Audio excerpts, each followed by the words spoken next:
It started like any typical college student's life.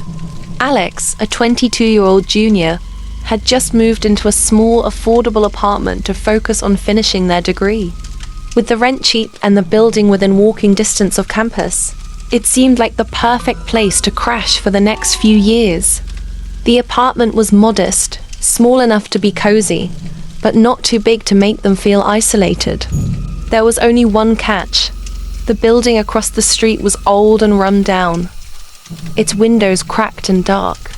The apartment was mostly quiet, except for the occasional sound of distant traffic, or the occasional laugh from the neighbors. Whisper to your ear. Act 1. Prologue. On the first night, after settling in, Alex sat at their desk, working on a paper for class. It was late, and the lamp in the corner was casting long shadows across the walls. As they typed away, Alex couldn't shake the feeling that someone was watching them. A quick glance out the window confirmed the odd sensation. From the opposite building, a shadowed figure was standing in one of the windows, unmoving. Alex squinted, trying to make out any details, but the figure's silhouette was too vague, too obscured. They convinced themselves it was just their imagination, the tired eyes of a student overworked and overstressed. But then, night after night, the shadow appeared again. It stood in the same place, motionless, almost as if waiting for something. Alex tried to ignore it. After all, it was probably just the silhouette of a neighbor. However, the longer they stayed in the apartment, the more Alex realized that the shadow never moved. Not even once. Not unless Alex was looking directly at it. It was as if the figure was aware of their presence, always there, but never crossing any lines. Still, it remained harmless, or so Alex thought. Act 2. The shadow moves. A week passed, and the unsettling feeling lingered, clawing at the back of Alex's mind. One night, as Alex prepared for bed, they caught sight of the figure again. But this time, something was different. The figure, which had been static for the past several days, was now moving. It wasn't fast, but the motion was unmistakable. The shadow shifted slightly, as if it was following them. Alex froze in place. They didn't know what to make of it. The window across the street was barely visible in the moonlight, but the figure was closer, more prominent now. It seemed to stretch out, taking a larger form, following Alex's every step as they moved through their apartment. When Alex turned their head to look away from the window, the figure in the opposite window moved again. It shifted. It wasn't just standing still anymore. The chill running down Alex's spine was enough to make their breath catch in their throat. By now, Alex knew something wasn't right, but they couldn't bring themselves to confront it. The shadow was out of reach, intangible. There was nothing to confront, right? It was just a trick of the light, right? Act 3. The investigation begins. Days went by, and Alex couldn't shake the feeling that the shadow was not only real, but also aware. But what did it want? Why was it staring at them, following them? Alex couldn't stand the tension. That's when they decided to do some research. They sat up late one evening, scrolling through local news articles and websites about the building across the street. What they found was more horrifying than they could have ever expected. Over the years, numerous tenants in the building had disappeared under mysterious circumstances. Strangely enough, the disappearances followed a similar pattern. Each of the missing had reported seeing a shadow in the window, something dark and elusive that haunted them until they vanished without a trace. One particular article stood out. It was from a few decades ago, detailing a string of disappearances.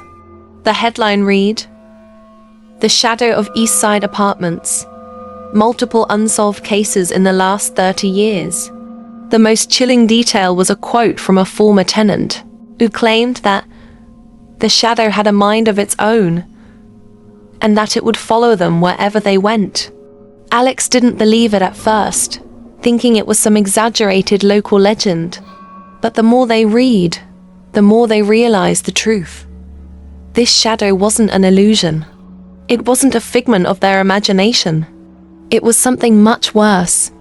And worse still, it had a history of claiming its victims.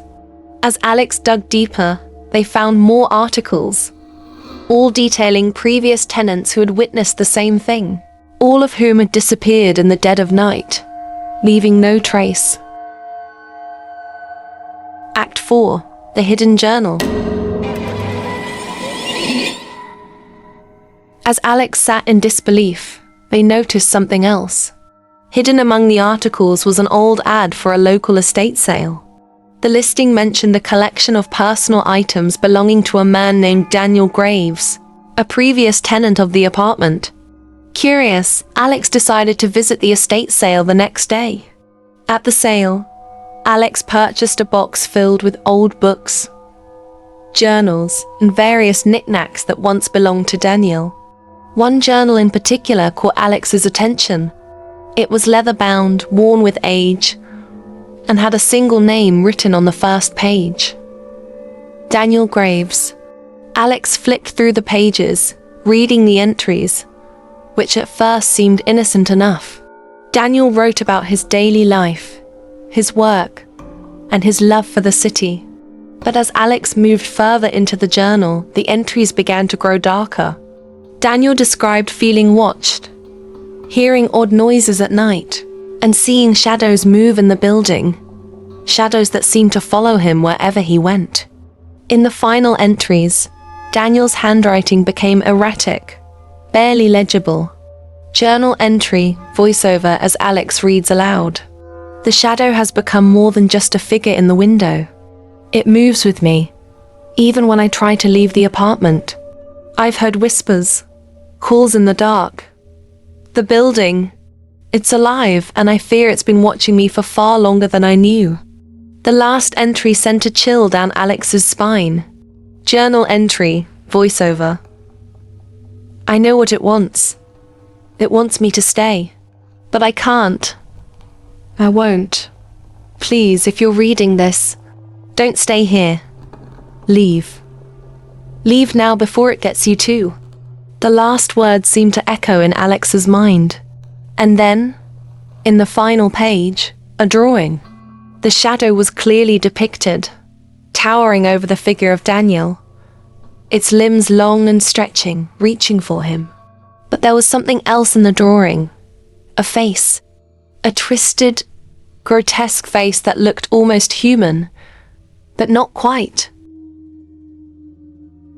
Act 5. The Disappearing Roommates. The next day, Alex decided to reach out to the people who had lived there before Daniel, his roommates. They were mentioned briefly in the journal, though Daniel never gave specifics. Alex managed to track down Sophia and Eric, the couple who had lived with Daniel.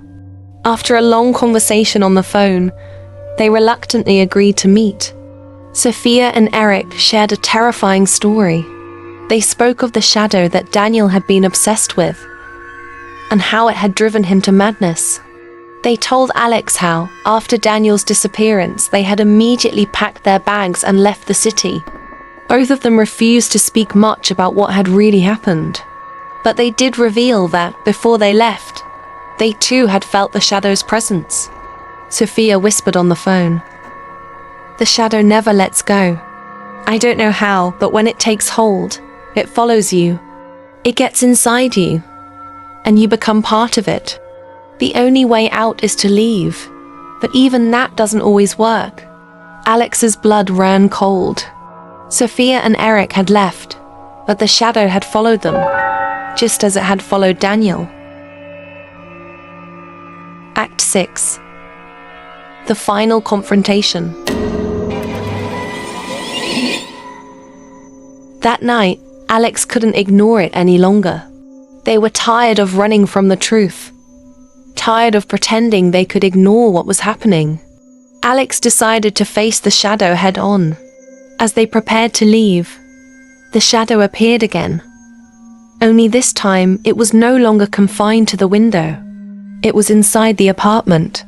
It was in the room with them, moving across the walls, growing taller, more defined with every step Alex took. The air grew colder. The floor creaked under invisible footsteps. Alex could hear whispers, distant, haunting murmurs. Suddenly, the shadow was at the door, blocking the way. Alex couldn't escape. The door wouldn't budge. The shadow seemed to grow stronger with every passing second. The shadow was no longer content with watching. It wanted Alex now, and it would stop at nothing to claim them.